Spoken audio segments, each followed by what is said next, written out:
Assalamualaikum warahmatullahi wabarakatuh. Saya perwakilan dari kelompok 5 akan mempresentasikan tentang yang pertama, pengertian opini publik. Istilah opini publik dapat dipergunakan untuk menandakan setiap pengumpulan pendapat yang dikemukakan oleh individu-individu. Istilah opini publik sering digunakan untuk merujuk kepada pendapat-pendapat karakter dari sejumlah besaran orang. Secara etimologi, opini publik adalah terjemahan dari bahasa Inggris, yaitu public opinion. Sementara public opinion berasal dari bahasa Latin, yaitu opinari dan publius. Opinari mempunyai arti fikir atau menduga, sedangkan publius artinya masyarakat luas. Secara sederhana, opini bisa diartikan sebagai pendapat. Tapi setidaknya ada beberapa ekspresi dari pendapat tersebut, baik secara verbal maupun non-verbal. Selama pendapat itu belum diekspresikan, maka pendapat itu adalah pendapat pribadi. Jeremy Bentham lahir pada tanggal 15 Februari 1748 di London. Ayah dan kakeknya merupakan seorang jaksa hukum. Bentham menempuh pendidikan hukum di Oxford University dan memperoleh kualifikasi terakhir sebagai seorang advokat. Bentham merupakan seorang filsuf beraliran empirisme yang berpengaruh di bidang moral dan politik. Bentham membangun teori filsafat hukum atas dasar individualisme dan utilitarisme. Dalam utilitarisme memberikan pesan filosofis mendasar bahwa setiap tindakan dan keadaan harus ditentukan arah dan akibatnya di masa depan. Di dalam tulisan Bentham muncul sebuah teori yaitu The Greatest Happiness, yang menegaskan bahwa tujuan tertinggi setiap orang dalam kehidupan ini yakni memperoleh sebuah kebahagiaan. Selanjutnya adalah poin ketiga, yaitu pandangan Jeremy Bentham mengenai opini publik. Jeremy Bentham adalah seorang pendukung yang bersemangat tentang pentingnya opini publik dalam membentuk pemerintahan konstitusional. Dia pikir penting bahwa semua tindakan dari keputusan pemerintah harus tunduk pada pemeriksaan opini publik. Karena untuk pelaksanaan kekuasaan pemerintah yang merusak itu adalah satu-satunya pemeriksaan. Ia berpendapat bahwa opini publik memiliki kekuatan untuk memastikan bahwa para penguasa akan memerintah untuk kebahagiaan terbesar dari jumlah yang lebih besar. Dia membawa filsafat utilitarian untuk mendefinisikan opini publik. Jeremy Bentham menawarkan argumen yang sistematis mengenai pemerintahan demokrasi yang berdasarkan opini publik. Ia berpendapat bahwa pembentukan sistem politik, individu dan kelompok akan bersaing untuk mengejar kepentingan politik dan ekonomi masing-masing. Persaingan yang dimaksud adalah persaingan bebas yang dapat melayani sebagian besar orang dengan lebih baik. Persaingan ini terjadi melalui pertaruhan ide di mana berbagai kepentingan dipromosikan dan pandangan mayoritas terbentuk yang berujung pada munculnya pilihan dan pemilihan umum yang akan melayani kepentingan mayoritas. Saya Hamidah Oktaliana akan melanjutkan presentasi tentang opini publik sebagai kontrol sosial. Opini publik sebagai kekuatan politik. Ini sudah terbukti mampu mendukung suatu kekuasaan di Indonesia dan juga sudah terbukti seperti norma-norma, adat istiadat, kepercayaan, dan ini tuh memiliki kekuatan dan peranan dalam mengganggu kekuasaan. Setiap orang itu berhak membagikan informasinya pada khalayak atau kepada siapapun. Nah, setiap orang juga berhak memilih media apa yang akan digunakan dalam menyampaikan informasi atau opininya. Di Indonesia sendiri, masyarakat semakin leluasa saat menyampaikan opininya, karena didorong oleh iklim demokrasi yang menjamin setiap orang dapat berpendapat dan juga menyampaikan opini di media secara bebas. Nah, masyarakat dapat menyuarakan opininya melalui pers, organisasi politik, dan juga organisasi non-politik. Opini publik dapat digunakan seseorang untuk mengkomunikasikan opininya dan mendapat respon dialogis. Misalnya seperti diskusi interaktif yang diadakan oleh media. Di situ kan terjadi kemungkinan akan terjadi dialog dua arah. sehingga menghasilkan kebijakan-kebijakan yang signifikan. Opini publik sendiri juga dapat dijadikan sebagai penyampaian keluhan, apresiasi, aspirasi warga yang akan disampaikan kepada lembaga tertentu dan juga dapat berupa himbauan, kritik, saran, nasihat, dan juga menyangkut tentang kepentingan umum.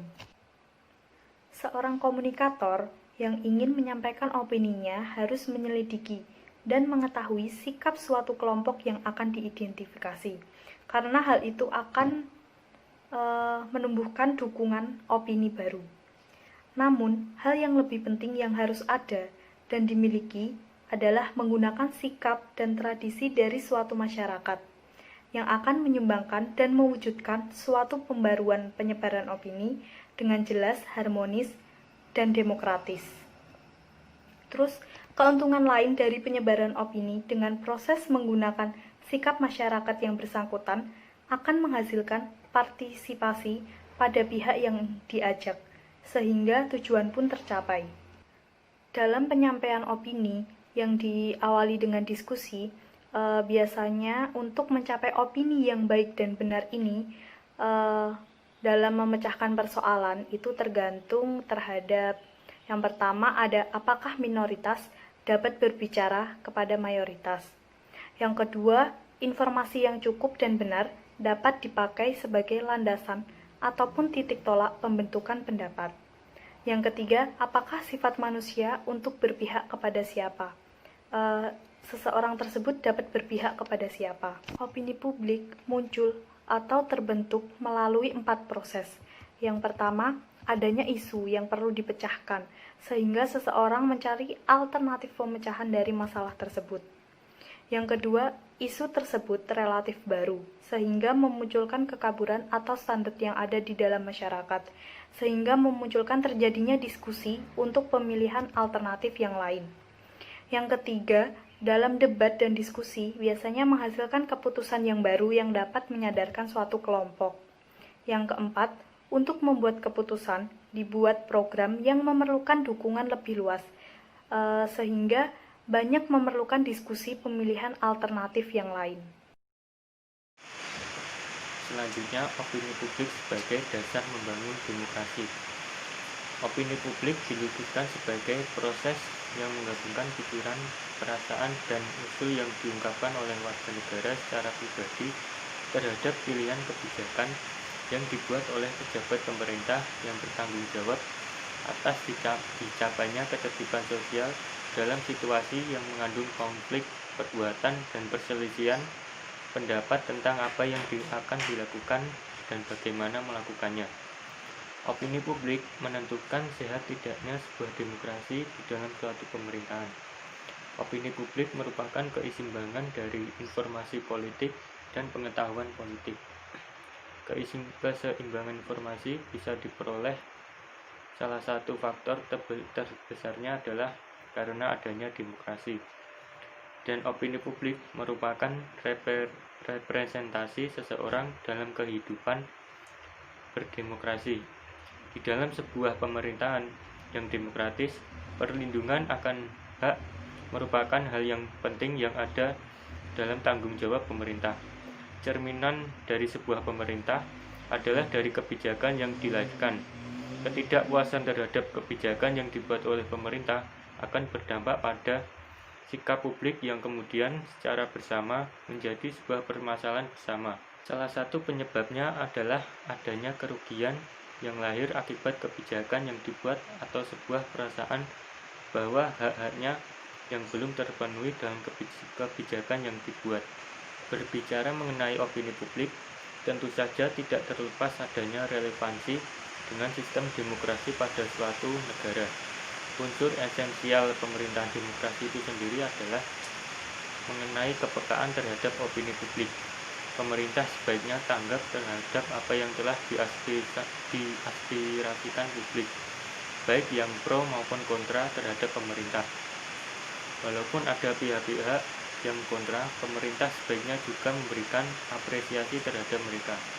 Untuk mempraktekkan unsur kepekaan, pemerintah dapat lebih kritis lagi, yaitu dengan mencari tahu alasan atau latar belakang mengapa masyarakat lebih memilih untuk kontra dengan pemerintah.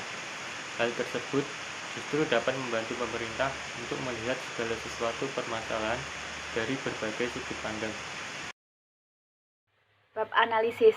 Jadi, menurut Bentham itu kan tujuan hukum adalah memberikan kemanfaatan dan kebahagiaan terbesar kepada sebanyak-banyaknya warga masyarakat. Jadi, konsepnya meletakkan kemanfaatan sebagai tujuan utama hukum. Ukurannya adalah kebahagiaan yang sebesar-besarnya bagi sebanyak-banyaknya orang.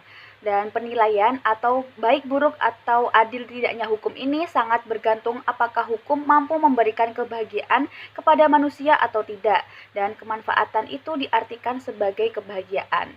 Lalu dalam berita yang kita jelaskan dalam makalah, bahwasanya KPU telah menyampaikan pertanggungjawaban sebagai panitia pelaksanaan pemilu yang telah diselenggarakan untuk beberapa waktu lalu.